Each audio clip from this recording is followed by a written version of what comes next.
O vale chega sem aviso, não há sinais, não há tempo para se preparar. De repente tudo escurece. O que era caminho vira prova. O que era plano vira silêncio. E no silêncio, o homem se vê diante de si mesmo. Esse é o vale da sombra, da morte.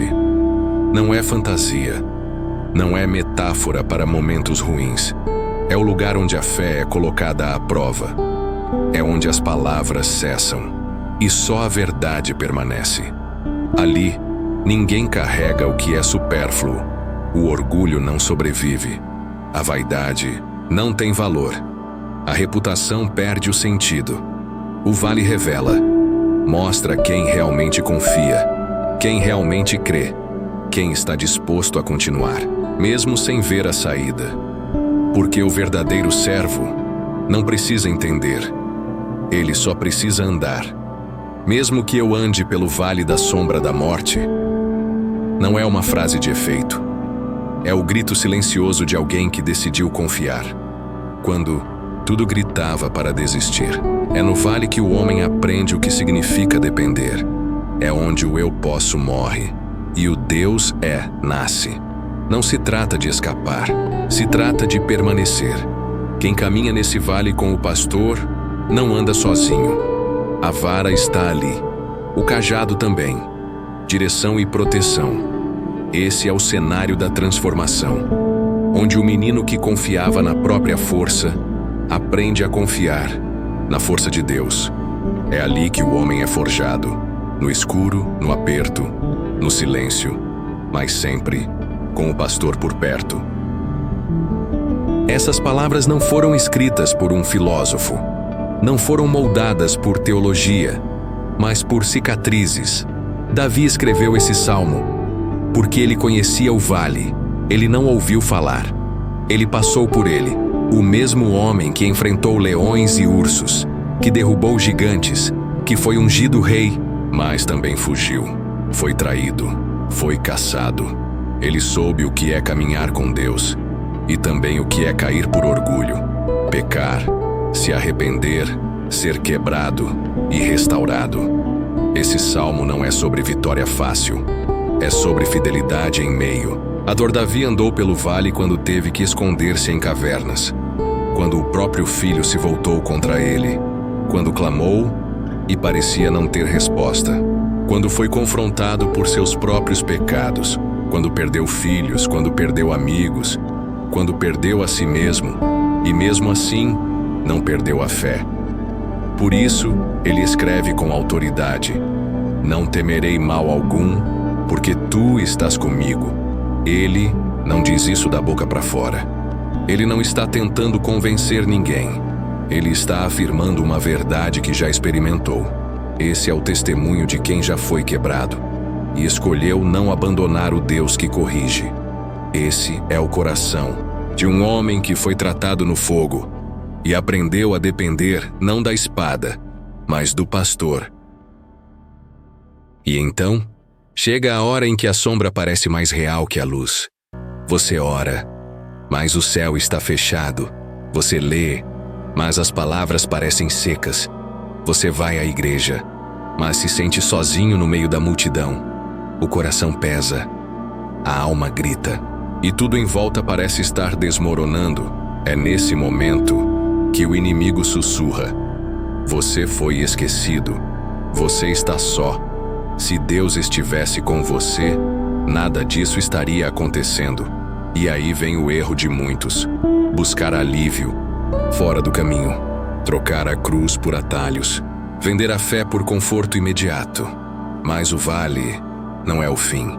A sombra não tem poder sobre quem caminha com o pastor. A sombra só existe porque existe uma luz atrás dela. Ela não é a realidade, é a distorção. E mesmo que você não veja, Deus está ali, presente, atento, fiel.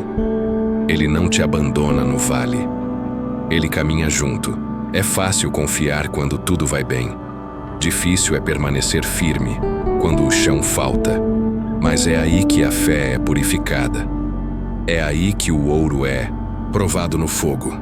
É nesse ponto que o menino cede e o homem nasce, porque a fé verdadeira não depende do que se sente, depende de quem Deus é, e Ele é imutável.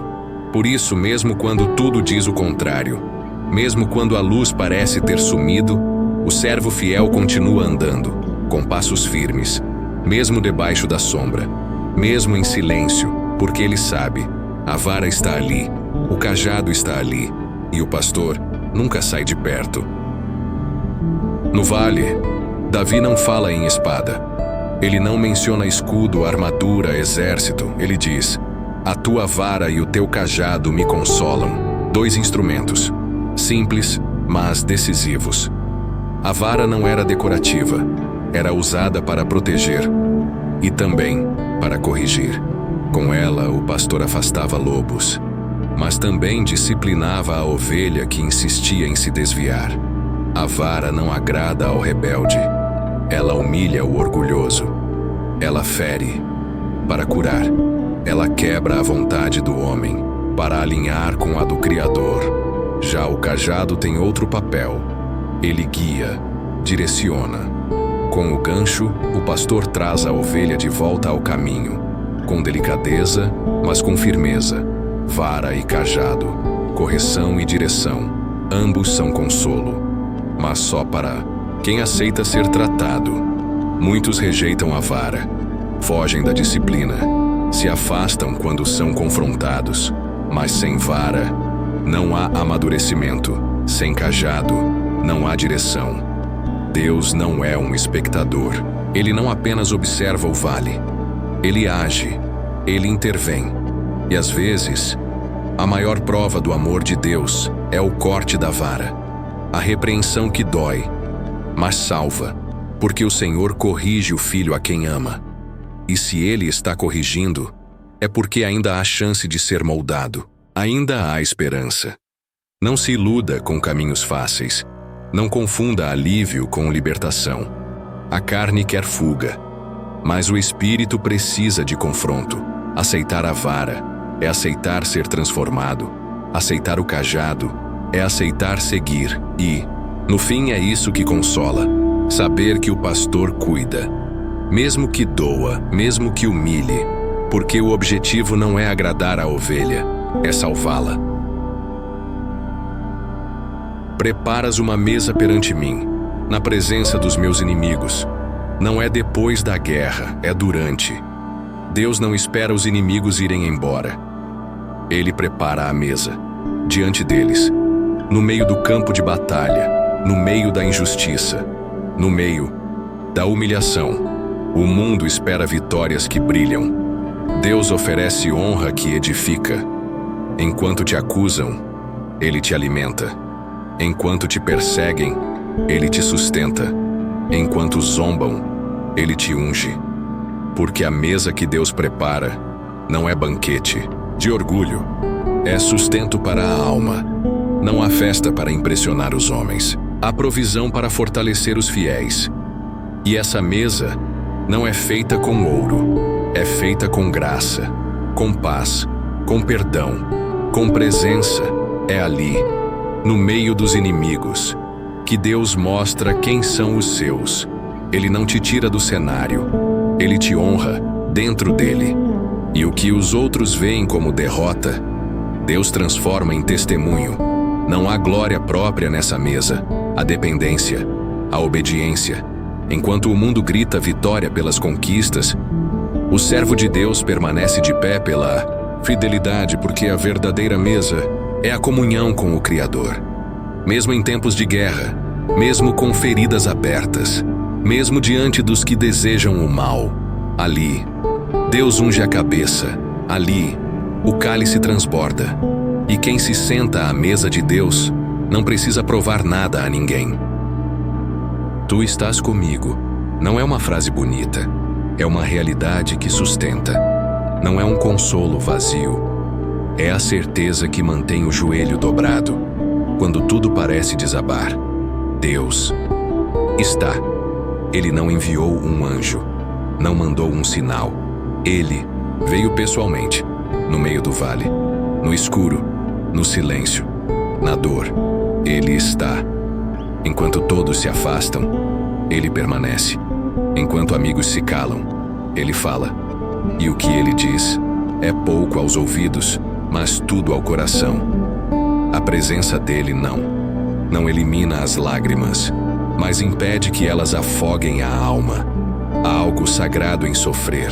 Com Deus por perto, é quando o mundo grita abandono, que o céu sussurra: eu estou contigo. Não é sobre escapar, é sobre suportar. Não é sobre sentir-se bem, é sobre saber que não está só. A presença dele muda o vale. Não o retira do cenário, mas faz do vale um altar. Faz do sofrimento um campo de intimidade. Quantos querem a bênção, mas rejeitam o deserto? Quantos clamam por respostas, mas não suportam o silêncio? A presença de Deus não precisa ser explicada.